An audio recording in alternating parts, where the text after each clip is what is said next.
EdTech Monday Kenya is brought to you by the MasterCard Foundation's Center for Innovative Teaching and Learning in ICT and EdTech East Africa. Hello and welcome to this edition of EdTech Monday Kenya. My name is Joy Doreen Bira. In June this year, the world marks World Refugee Day themed around the right to asylum following the Ukraine crisis. There are more than 80 million people around the world displaced by wars and persecution. Of this number, close to 27 million are refugees.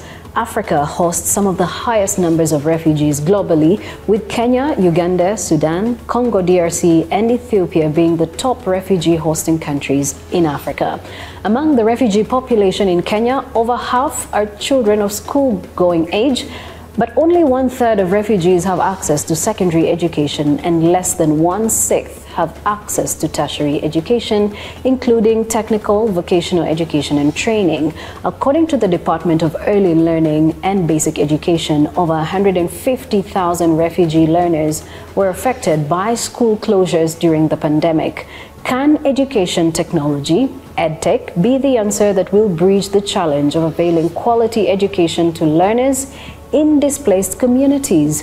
Our panelists are here with us. One of them, Isaac Kinyanjui, Chief Learning Officer at Eneza Education, an instructional designer with over 26 years teaching experience. He's also an author of over 22 books in Kenya and beyond. We have Tadicha Jilo, who is the Operations Manager at Jesuit Worldwide Learning Center, and is part of the MasterCard Foundation's Refugee Youth Advisory Group. He did his schooling in Kakuma and utilized technology for his learning. We also have Stephanie Kibara, Digital Education and Innovation Manager at Refugee. She works in EdTech for both basic learning and skill development and is currently working on empowering young refugee women with the capacity to economically sustain themselves and their families through digital learning. Once again, my name is Joy Doreen Bira, and our sign language interpreter is Rose Omolo. And so, ladies and gentlemen, welcome to EdTech Monday Kenya. It's great to have you all. And I want to start by asking a question, of course, to Jilo, just to set the pace for us for the discussion. Education, of course, is one of the ways to ensure continuity for refugees and internally displaced people. Could you share your personal experiences with us, working with learners in refugee camps, but also having been one of them who was learning remotely? Share that experience with us as we set the pace for this conversation. Okay, my experience with learning or through technology is one which is it is very different, because we are learning in a situation whereby the setup is very different. We have no power, we have no gadget.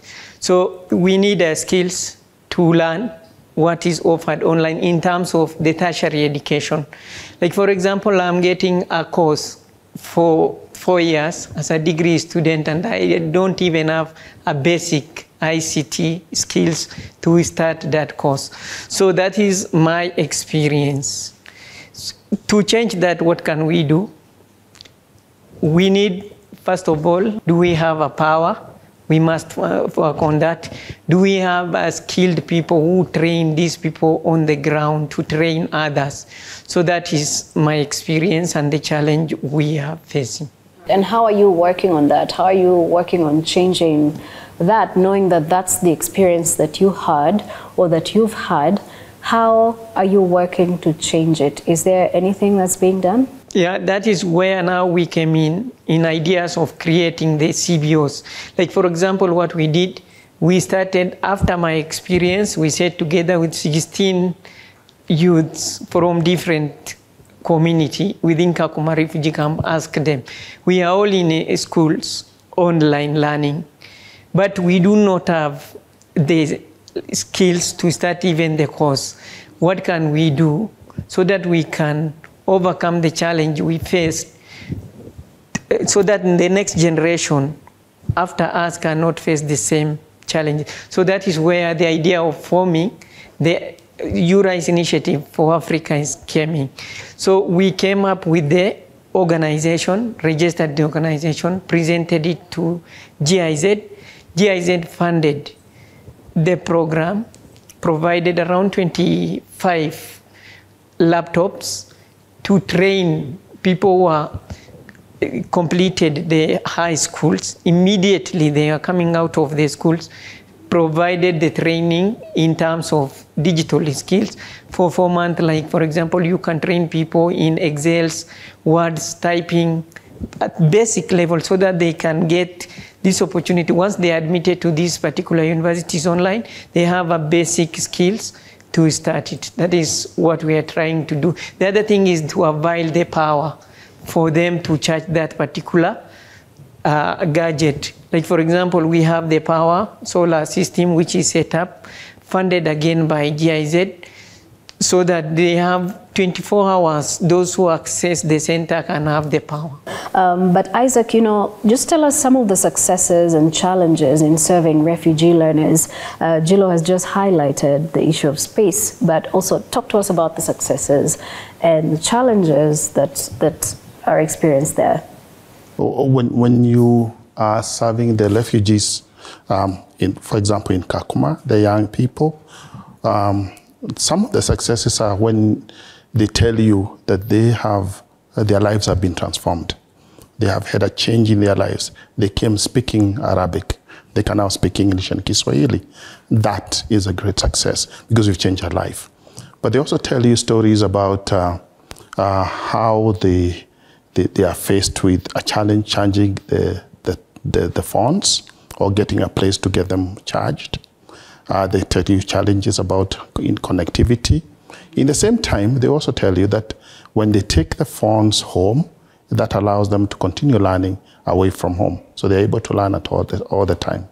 They have freedom of taking lessons in small bits at their own pace.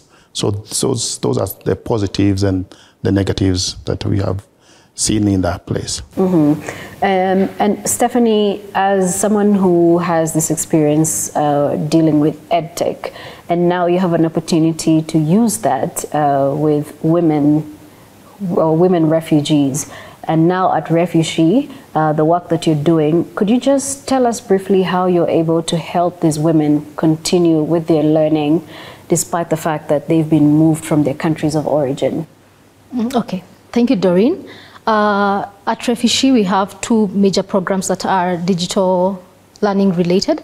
The first one is an IT skill development class that happens physically at our campus.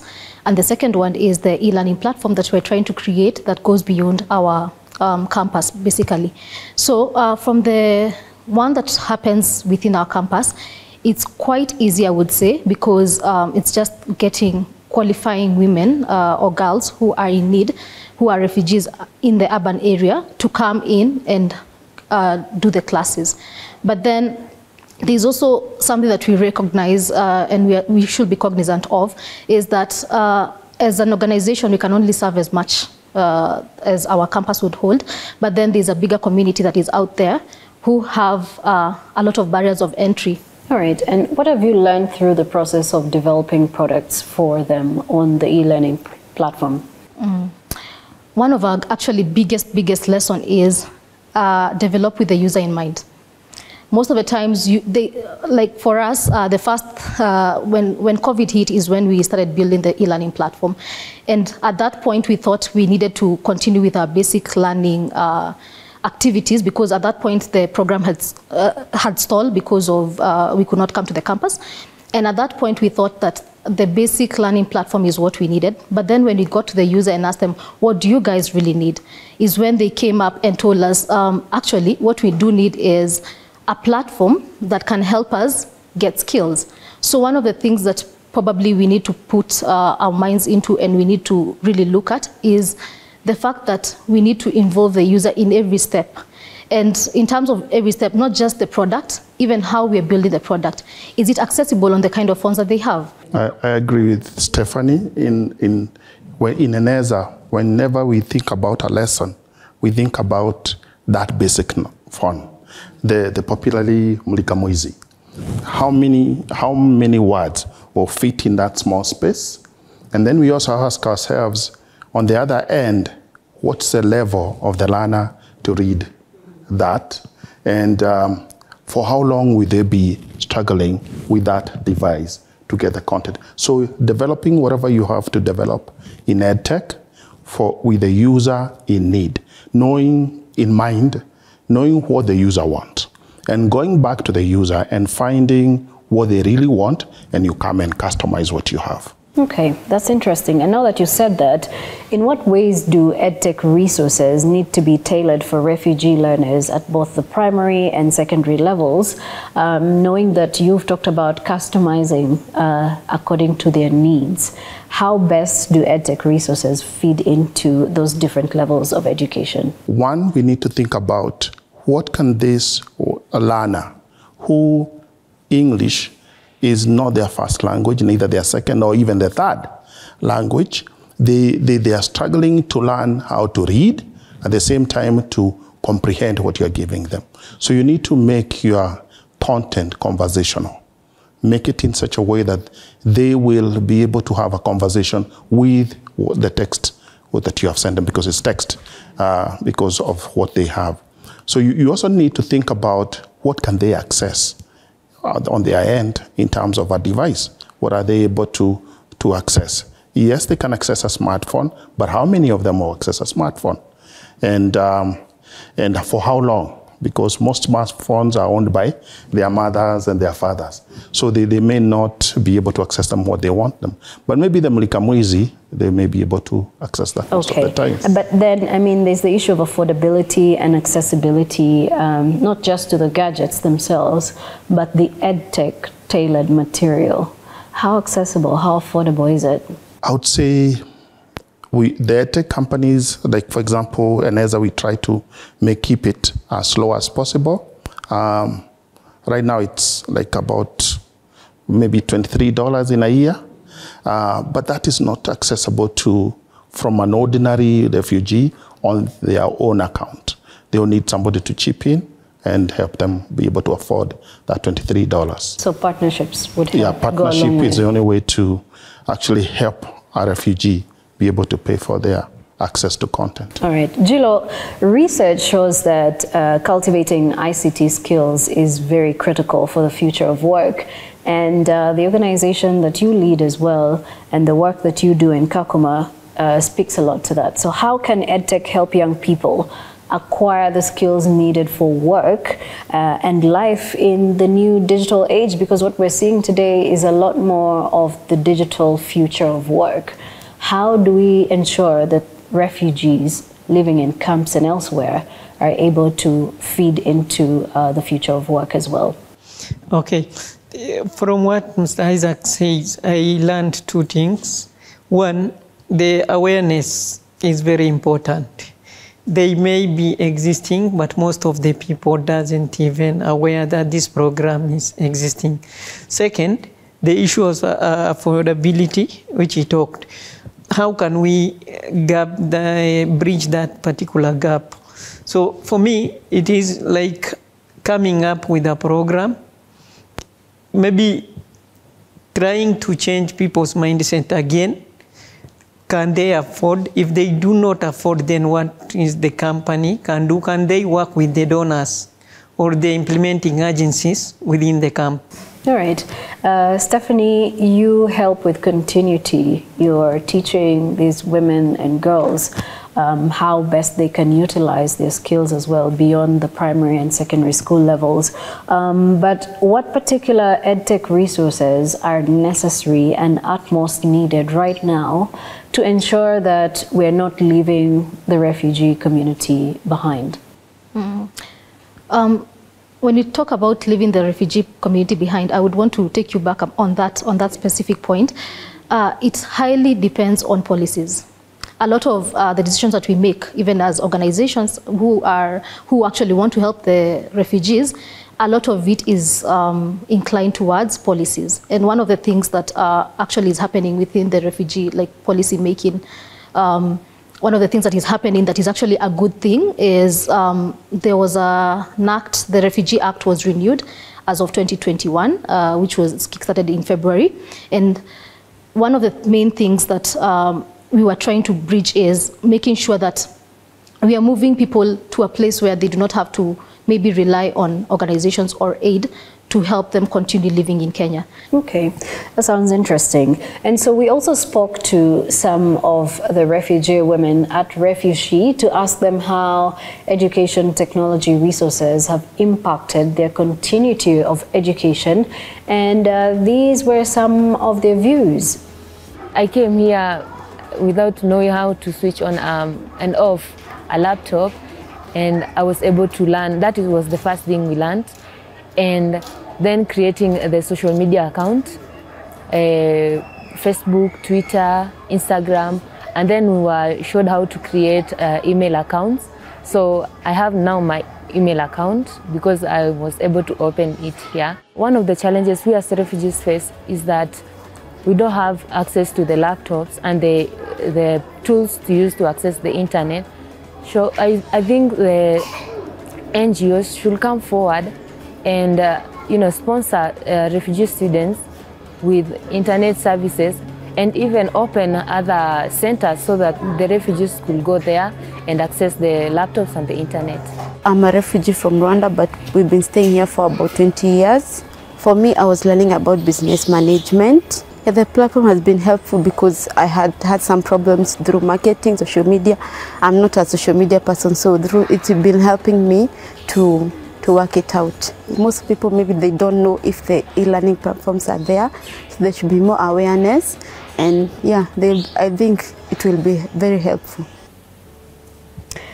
All right, and just listening to what some of them are saying, they actually happen to say that without gadgets and internet connectivity, it's very difficult for them to access these educational resources. And so what more can be done to improve learning in refugee communities, and how can technology aid all of that? I think I'm going to start with Isaac. I would imagine solar would be a good source of electricity. I would imagine devices that are charged by solar as well. That would be a good source of a solution. And internet that is not maybe dependent on terrestrial lines, satellite sort of. Okay. Stephanie? I think the first one would be policies. I'm very big on policies. So the government needs to put in place policies that help organizations help the refugees. The second thing I would say, especially for adult learning centers, learning centers, such as the Ajira centers, would really work because not everybody can afford a device, and they probably in a community where we can put up a center that can provide the device. The third is collaborations between telecom companies in terms of bandwidth, like if it's data, can you make the data more affordable? If it's network connection, places like Kakuma and Dadaab, do they have the right connections? We might have the best products, but do they have the right connection, basically network connection to even access this kind of content? Or are we talking about good products and no connection at all? So those are the things that come top of my mind right now. All right, Gilo? My problem is this. When we talk about policy, we have a very good policy in paper. But do we have it in practice? That is the question needed to be answered by the implementing agencies. Because you cannot, like for example, if I want to come here today, I have to go through, like they were telling us it came into effect in some February. But up to now, we are still doing the same process which we are doing in 2020 and going backward. So the implication of the policy is if it is functioning within the setup or in the practice. So that is part of it. All right. Okay. That actually does make sense. I wanted to add Isaac, something yeah. that needs also change. It's a mindset that a refugee should enter school at a certain age. We should change that. If I enter the school at 10 years old, I should be allowed to cover what I should have learned 6, 7, 8, and 9 years. And then I have that accelerated learning. Yeah. Accelerated learning. I like that. And actually, I was coming to the point where we have refugees from different African countries, and they also have different curriculums as well. So while Kenya has a different curriculum, these various African countries have different curriculums. How are you able to consolidate them or integrate them for them to be able to make sense to the refugee communities? In a way, when you look at different curricula in all of Africa, they have similarities and they're almost the same. Unfortunately, what we can't afford to offer is the Kenyan curriculum right now. But if it's mathematics, take fractions, for example. It doesn't matter which language you learn it in, it's fractions. So those curricula components that are universal, those ones we keep them the same. And there are some that are changing, like dialects, for example, that they come from and the countries they come from, they should be able to learn that we need people coming into that space. Tech companies, other solution providers coming in and offering those solutions. Okay, yeah. Stephanie? Because we actually, within the organization, because we deal with adult learners, and for adult learners, it's a bit more complicated than the basic learners. You find that their levels are all different. There are people who never went to school at all. They're probably pastoralists before.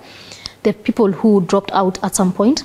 So the solution that we offer, which is government supported, is accelerated learning with the Kenyan curriculum. Okay. And there's the issue of incorporating them as well into the workforce. While Refugee is one of the organizations that helps empower them economically, it's another thing when you're talking about them accessing jobs or employment, just like every other person living in the country. Jilo, I want to hear that side of you, because if we're going to educate them using the EdTech resources, what happens after that? After they're done with school, what happens? Okay. For me, it should be like creating a pathways or a certain direction to those who are trained. For example, how many organizations working online? The issue here is it is not an existence of that particular product or the pathways, but the knowledge of the people or awareness that people have. Okay. Stephanie? To add on what he has just said, within our campus we have an array of solutions. One of the things that we first recognize is, again, employment, even for a normal Kenyan, is not something that comes around very easily. So we prepare them to be entrepreneurs, the first thing. Just first things first, prepare them to be entrepreneurs. The second thing is, under our IT programs, we are not just teaching them skills to, like, for example, if it's typing, we are teaching them skills that will help them thrive in the digital economy. For example, if you learn how to type, can you do transcription? And we actually lead them to where can you get jobs for transcription through things like Ajira Digital. All right. Isaac, from the resources you develop and the impact that they have on these refugees and internally displaced people, what happens after that phase? Do you just say, okay, our job is done and this is it? Or do you have like some continuity plan where you follow up and say, okay, but let's catch up with this person because I think they were brilliant. Where do we take this talent to after school? We do have 2 courses that we offer them online, and we're actually building a 3rd one. That will get me in trouble. But we have courses that are going beyond post-secondary. We have business courses, entrepreneurship, that they can come and learn, again, in that device limitation, that we want all to access it with that basic phone. If they have a smartphone, there's still a platform for them to learn on that. So we do offer a few courses. We support them in terms of looking for university courses in the Kenyan universities. We offer them a platform for that. We have a platform where they can actually ask live questions. They can ask questions to a teacher, a human being, on that platform, and send their questions, whatever need they have.